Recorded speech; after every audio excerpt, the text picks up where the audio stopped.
We're going to go over the Bible. We're going to go over inspired writings. We're going to go over science.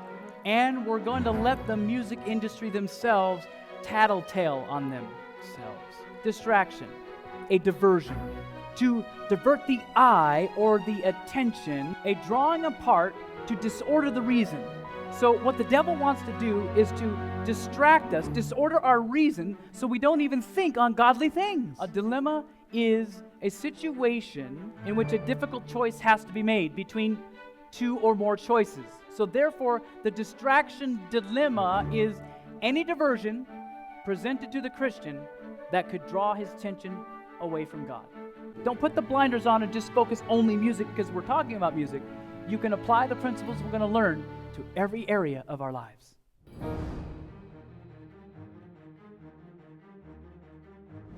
Because the young people, they want to know. We can't just say, oh, that's the devil's music. Well, why? Because we can go around saying everything is of the devil when sometimes it's not. I would say, well, what do you mean it's of the devil? And they go, well, that's contemporary music or whatever. I'm like, okay, what do you mean contemporary music? Well, that's worldly music. Worldly, why? Because it's contemporary.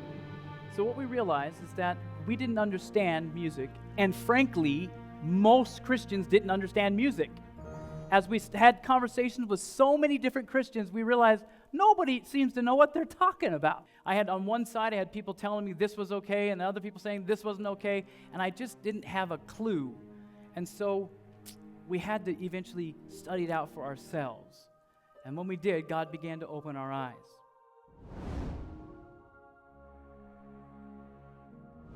You know what's amazing is there's actually so much music that has been written specifically to heal the body and to help the body. Do any of you guys, while we're going through this, are you starting to, some of the songs, you kind of feel something going on a little bit, like a little physical reaction maybe? Some do, some don't. And there are actual scientific reasons. You could use music in a proper way, and it will affect you in different ways, even more powerfully than the drugs. But we don't know these things. So we work against it because, that stuff just pumps me up. Well, it may give you an adrenaline release, but it's weakening your muscles. I knew you were going to answer eerie and scary. You know why? Because music is a universal language. We respond, by and large, the exact same way to the music. And so we can elicit a physiological effect, a release of hormone that actually causes us to have a morphine hit.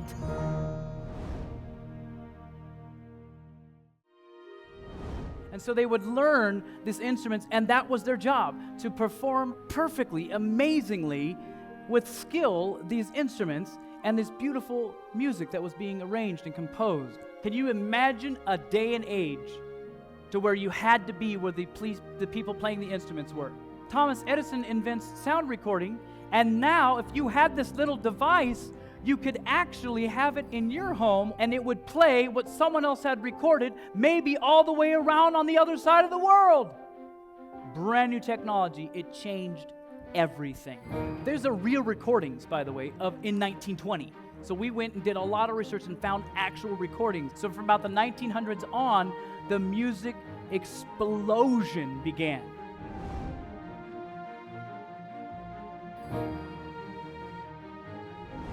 The devil isn't just in our cars sometimes. He's not just in our homes or on our iPods sometimes. Sometimes the devil with his music is even in the house of God. And friends, I'm here to tell you, because it has a 9-letter word on it, Christian doesn't always make it holy. There are 5 basic criteria that a song must pass before we allow it into our Christian ears. So we have secular people saying to bring this in the church is wrong and evil. Christian music is for Christians. Worldly music is for the worldlings.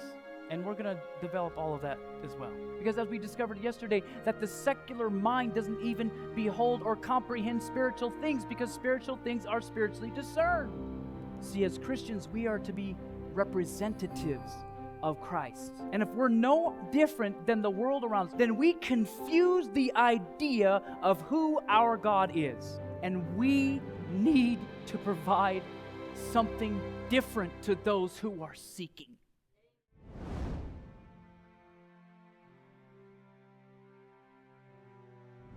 Why is the battle for the mind?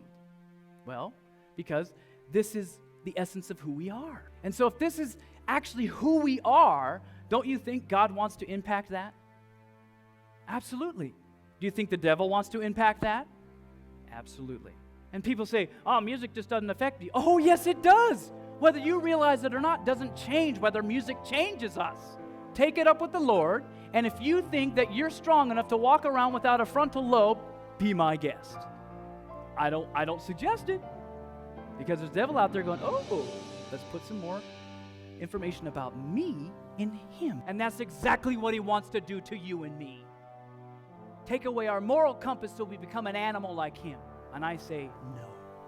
The music of heaven has an amazing power.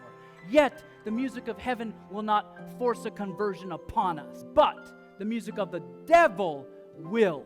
If we're listening to dark, desperate, sexual, sensual music, we will be imbued with the same character. The beautiful flip side of that is if we're listening to things that are ennobling and elevating, edifying, we're changed by that as well. The devil's playing for keeps, but so is God. And it's time to stand on his side. Music.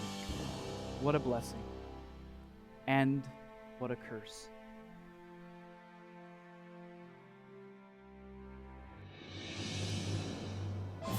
I can make you one promise. It will change your life.